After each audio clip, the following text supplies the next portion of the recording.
Hello, book lovers and friends. It's me, Anayat. First, I want to thank you all so much for the support you guys have shown me on this page, on this channel, even through all my other social media accounts, how you have been asking for my YouTube link to support me and pushing out my content with reposts, quote tweets, things like that.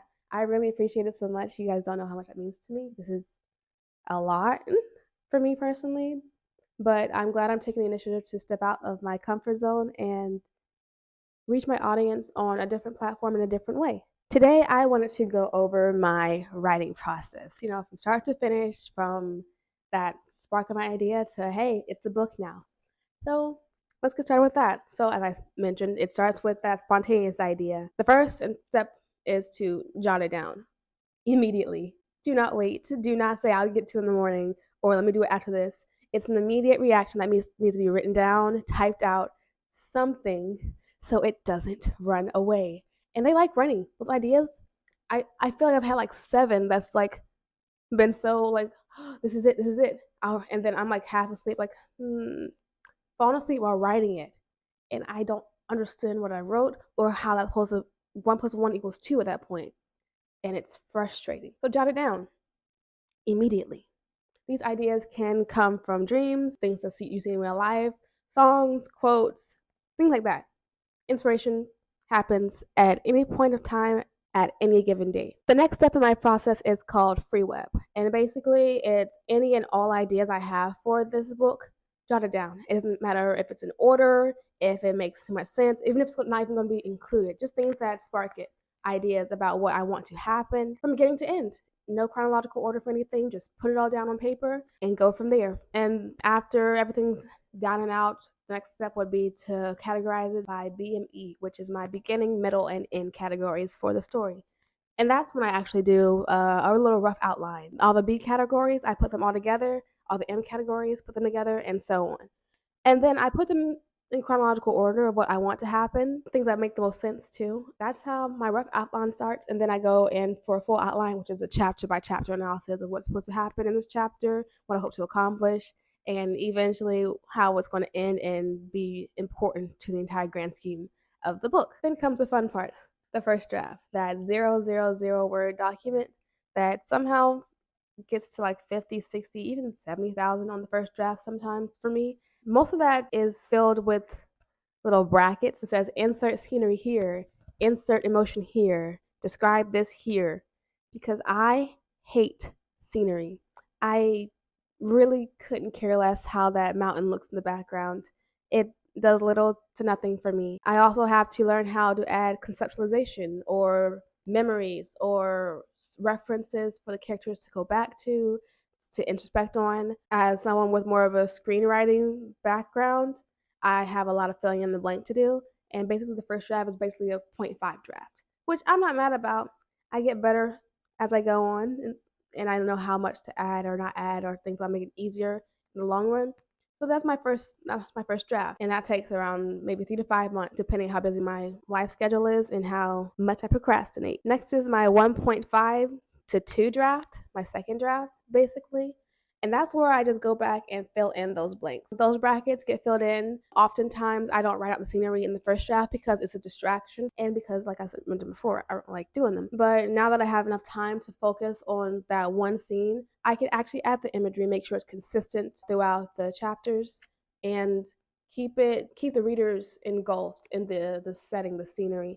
And I know that's an important thing when writing fantasy books first and foremost because it's a different world altogether. So you have to keep your readers drawn in by what the characters are doing, what they're seeing, what they're perceiving. And then I also go through and leave comments because at this point I have already written the book from beginning to end.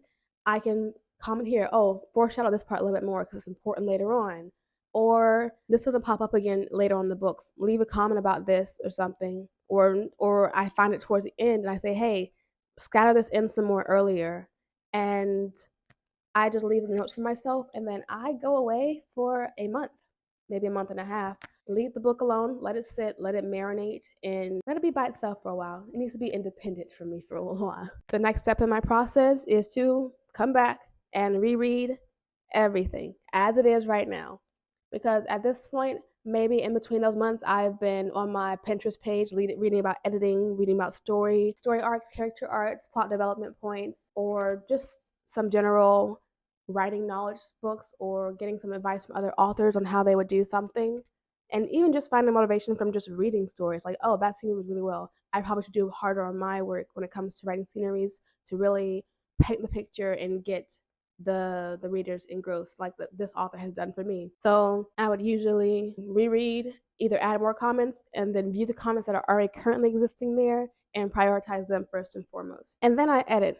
I edit like crazy. I take it chapter by chapter, week by week. It's not my favorite part of the process, but it is a little bit easier than writing that first draft. So I will get through it happily ish. And after that comes in the beta readers. I usually hire mine because I trust people who to be subjective if they don't feel like they have to protect my feelings. And I feel like a lot of people like to protect my feelings because I give off this perception of being nice when I'd rather be mean.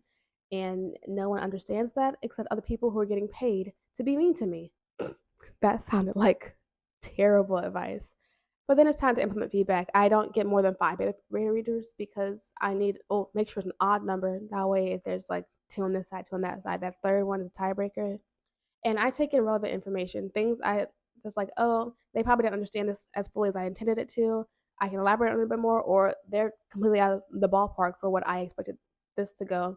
So I'm going to push that to the side. It's very much pick and choose as the author what you want to include from the information that you received. And I did that. I picked and chose what was best for the series, best for the characters, best for the book. And I implemented it, and that was the draft that I handed over to editors. After the editors came the arc readers. After the arc readers came the formatting. Formatting is my favorite. I don't know what it is about interior art or formatting or having the words be spaced instead of indented. I can read indented books, but my brain glazes over it half the time. And like I mentioned in before, I write my books for me, so I chose a method where I could read it the easiest, and that's the spaced. And because of Atticus, I can do that. No problems asked, no questions asked. Create the character arts through Canva and keep it trucking. Literally my favorite part of the process because it's so methodical. There's no way to mess it up unless you want to intentionally mess it up. And I never want to do that. GG's, everything's good. And then it's on to marketing, which I've been told 3 to 4 months is a good time before publishing to release it, and then you publish. Personally, it's a 9 to 10 month process. Could be longer, could be shorter, depending on what's going on. I know Vocal Vices has taken me the longest simply because in between it, I had a whole deployment where I wrote a different book completely. So that was about 1.5 years in the making. But the shortest book has been 8 months. So who knows? But yeah, that's my writing process. And if you like this video, if you want to know more in-depth tactics or what I use specifically for some of these tools, some of these steps, let me know. And I'm more than happy to make a video. So please like, share, subscribe if you want to see more content by me. And as always, have a great day.